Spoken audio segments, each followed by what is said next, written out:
किसी फिरौन को मुश्किल कुशा कहूं ये मुश्किल है, किसी दज्जाल को मैं अंबिया कहूं ये मुश्किल है।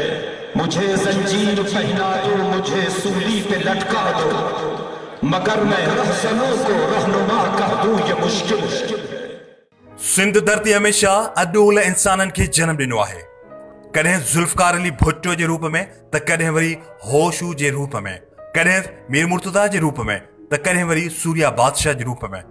उन हीरन जे सिर्फ में शहीद सिंध मर्द कलंदर खालिद महमूद सुमरो भी शामिल आहे।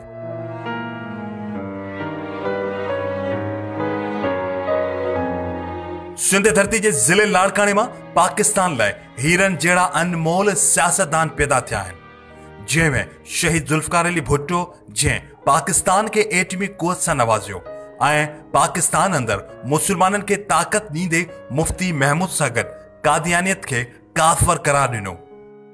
न फ़क़त सिंध जे हिन शहर मां शहीद जुल्फकार अली भुट्टो पैदा थियो आहे, पर शहीद बशीर कुरैशी समेत शहीद सिंध अल्लामा खालिद महमूद सुमरो जहिड़े बहादुर शख्सियत जो लाड़काने शहर सां ताल्लुक़ आहे। डॉक्टर साहब 1959 ईस्वी में मौलाना अली मोहम्मद हक्कानी जे घर में अख खोली। पाण इब्तिदाई तालीम पंहिंजे वालिद साहब खां पिरायो, बाद में पायलट स्कूल में दाखिला वरताऊं। तालीम में संदन हमेशा पहिरीं पोजीशन रही आहे।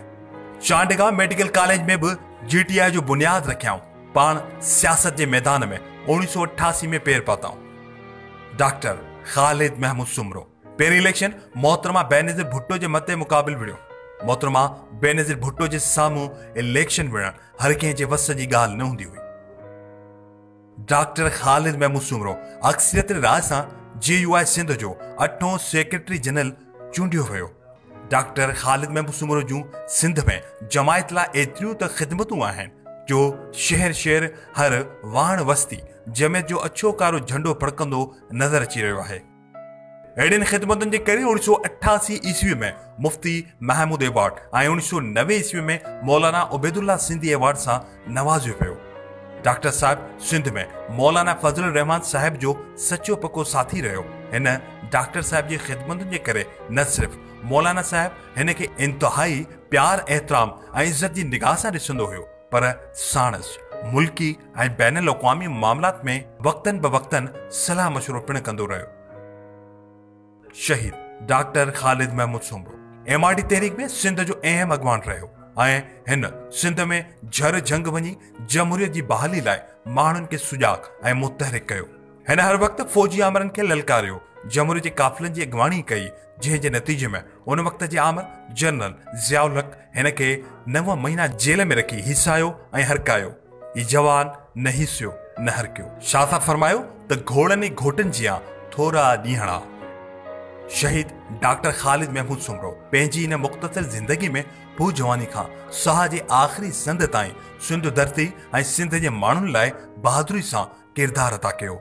डॉक्टर खालिद महमूद सुमरो कुछ साल पहिरियां बिटे मकानी निज़ाम आणण ते PP हुकूमत ऐं MQM ख़िलाफ़ सिंध में हलंदड़ तहरीकुनि में अॻवानी वारो किरदारु अदा कयो ऐं हुकुमरान उहो फ़ैसिलो वापसि वठण ते मजबूर थिया।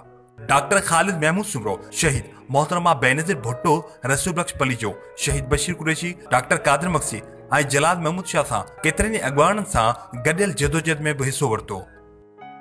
डॉक्टर खालिद महमूद सुमरो 28 नवंबर 2014 ईस्वी छंछर जी राति पैगाम अमन कॉन्फ्रेंस में शिरकत लाइ आयल हो। कॉन्फ्रेंस में शिरकत खां पोइ डॉक्टर साहब सखर जी साइट एरिया थाणे जी हद गुलशन इकबाल कॉलोनी में पंहिंजे ज़ेर तामीर मदरसे जामिया हक्कानी में तरसियल हो।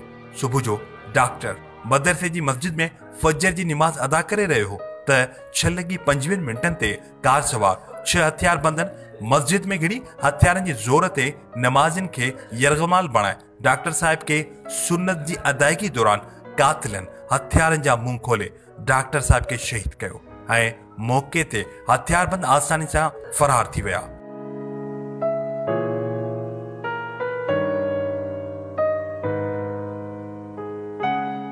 शहीद डॉक्टर खालिद महमूद सुमरो जो मुड़ मदरसे आंदो वियो, जिते शहरनि तोड़े कारकुननि खे आख़िरी दीदार करण खां पोइ संदसि मुड़ घर न वियो, जिते घर भातियुनि ऐं मिटनि माइटनि खे बि आख़िरी दीदार कराइण बाद जनाज़े निमाज़ लाइ मदरसे खां एम्बुलेंस ज़रिए संदसि जिस्ते खाकी के म्यूनिसिपल स्टेडियम आंदो वियो, जिते लाड़काणे समेत सजी सिंध ऐं मुल्क जे मुख़्तलिफ़ सूबनि खां हज़ारे माण्हुनि डॉक्टर साहिब जे जनाज़े निमाज़ में शिरकत कई। निज़ाम रुस्तमानी ऑनलाइन इंडस्ट्री भी वाही पंदी।